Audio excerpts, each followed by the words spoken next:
All right, welcome back to the second round of the Texags NCAA 2014 tournament. Today, we're going to talk about the West bracket. We're going to go over the first round of games and then preview the second round. This episode is brought to you by Texags, because without them, we wouldn't be here. Thanks, guys. We really appreciate all you do. We're also brought to you by Specs, because the last week I went to Specs a lot. All right, looking at the West bracket, we had a couple upsets here.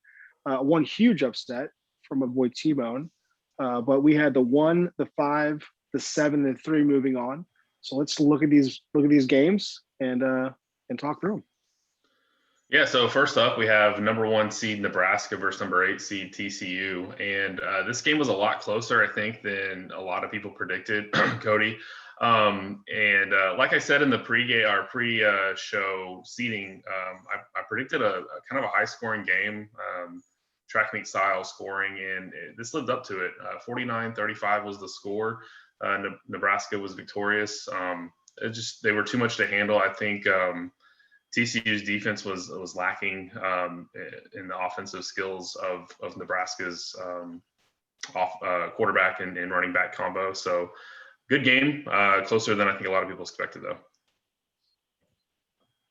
Yeah, Chris, I think your criticism is fair, in my opinion. I think this definitely ended up being a track meet, like you said. I expected Nebraska to take TCU to Pound Town, and that didn't exactly happen. So kudos to TCU. I think with a different seeding and possibly a different matchup, they could have advanced to the second round. But they drew the short straw here and faced a pretty great Nebraska team, but played them very well. So kudos to them. Ryan, what do you think about your game versus TCU? Yeah, so it was a really good game. The speed and the skills, the skill player talent that they had on offense was tough to tackle. My defense couldn't tackle anything. We had missed tackle after missed tackle. It was really, really unfortunate, and we had to practice a lot in the off time. But offense looked good. Taylor Martinez and Amir Abdullah formed a pretty good running tandem and was able to control the ball and minimize our damage on defense, and got to move on to the second round. Yeah, I think that TCU team is going to be a tough out in the other bracket, for sure. A little tease there from Adam. Next game up, sorry. The 4-5 matchup versus Pac-12 rivalry game between USC and Stanford. Stanford wins 27-10 in kind of an ugly game, kind of a run focus, lots of turnovers, interception galore. I think there was more than a handful of interceptions from the USC quarterback. So turnovers were kind of the name of the game here. That gave Stanford the edge by 3 scores. So yeah, I think this is one that I definitely had wrong. I was expecting USC to win pretty easily here against Stanford, just due to the talent on the USC team versus the Stanford team. But the Christmas trees did succeed over the Trojans, so I was wrong there. But yeah, I mean, really a great defensive performance by Stanford. They're holding USC to 10 points, so they should be dangerous in the next round. All right, so we'll go to the next side of the bracket. We had the first overall pick, Oregon Ducks, going down to the Washington Huskies and our boy T-Bone. Definitely a muddy game, kind of like I predicted in our first show. T-Bone has one of the best defenses in the tournament. So he brought it, and Oregon couldn't keep up, even with the talent that they had. The final score was 38-21 by a Washington victory. And really, I think the story of this one was Washington's last offensive drive. They had the ball. They were up by 10 points or something like that, and they went on a 5-minute drive with the ball, getting first down after first down, ending in a touchdown. It was a really impressive thing to see. Oh boy. So with the number 2 Oregon Ducks versus the number 7 seed Washington Huskies. So yeah, I think I said this is one that the committee got incredibly wrong, and it feels really good to be validated here. The Washington Huskies were incredibly disrespected in the seeding, and they showed that on the field. Great defensive performance, and then just a classic Washington game. Just pounding it out on the ground and playing great defense. Expect Washington to be pretty scary throughout the rest of this tournament.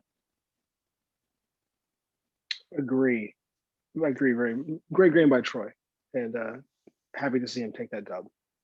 Yeah, and then the last game in this region was Texas and Baylor in a Big 12 showdown.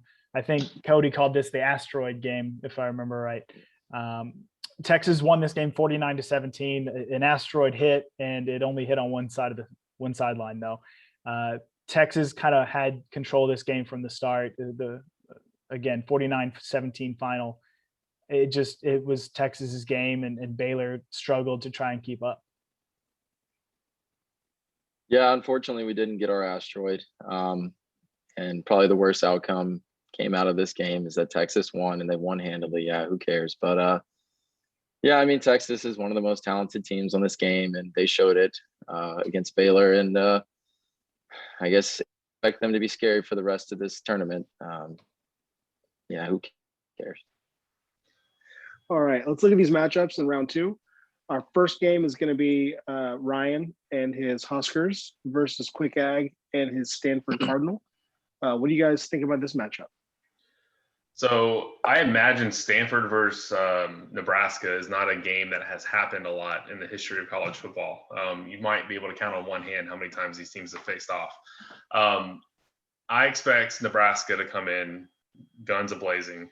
The real story will be same as it was for TCU, was if Stanford can have a defense that put together a defense that can stop that offense. If they can do that, if they can control the clock, this will be a low-scoring game. However, I don't predict that. I expect Nebraska to have a lot of points. And yeah, that's about it. Yeah, I think I expect Nebraska to win first and foremost. But like I said, I was really surprised with how good of defense Stanford played in their game against USC. I could see this ending up similar to that USC Stanford game, except with Nebraska coming out maybe 27-10 type of game. But I do expect Nebraska to win here. It could be a close one through the first half, but I expect Nebraska to pull away at some point in the second half and win by at least 3 to 4 touchdowns. Ryan, have you had a chance to check out Stanford at all and get an idea of what they're looking like? So I watched the first half. I was able to watch the first half of the game, and then I had obligations for the second half, and I haven't been able to catch up. But from what I saw, Stanford had a heck of a passing attack. They rotated between a 4-wide quad set where they just split all the receivers out to one side and caused chaos in the passing game. And then on defense, they had a tough cover 3 type defense. And so I'm probably not as optimistic as you guys in terms of just expecting a blowout. But also, that's kind of my job as the coach to try and make sure I'm mentally prepared. So I think it'll be a closer game than you guys think. Stanford looks like a pretty good team. The only thing that surprised me is Stanford has probably the best offensive line in this game, and he's spreading them out Mike Leach style and letting them pass protect. So we'll see how much defensive pressure I can cause. Awesome. All right, let's look at the second game here. The Texas Longhorns, the coldest 131 versus T-Bone and his Huskies coming out their big upset. What do you guys feel about this matchup? This looks like a pretty good one. Yeah, so this is a pretty good one, and both players that I've played before personally. So it should be a really good game. I think that Washington has a talent disadvantage here versus Texas, at least in terms of the way the video game rankings are.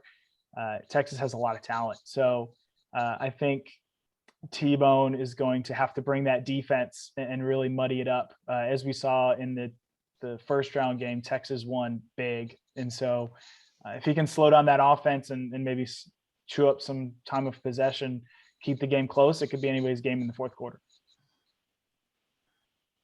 Yeah, I think the story here is going to be the Texas offense versus that Washington defense.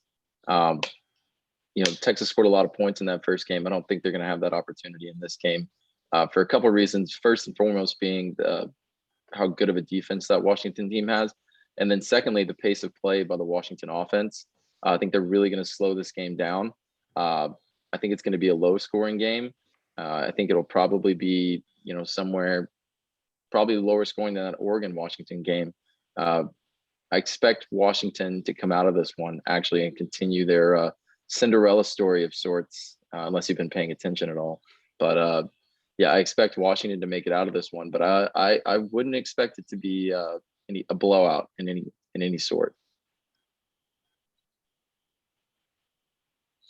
All right. Well, real quick for the committee, in looking at this, do you feel like that obviously Washington was seated incorrectly? Well, let me see if I can change my background really quick back to the committee.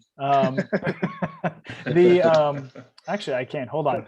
We're going to make this a high quality presentation. There we go.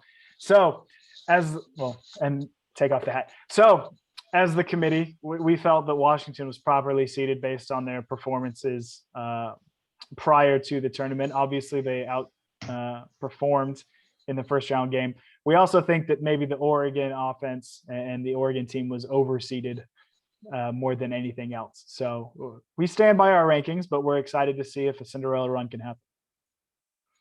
Hey, Ryan, I just got to point out, it looks like you're missing an arm.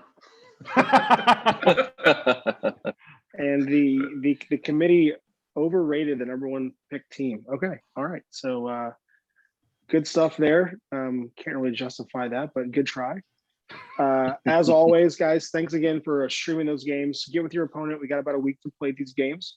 I had a lot of fun watching the games. I got to watch almost all of them. So get on Twitch or Periscope, share a link. And it's been very entertaining. Look forward to see these round 2 games. And we'll see you with the next preview.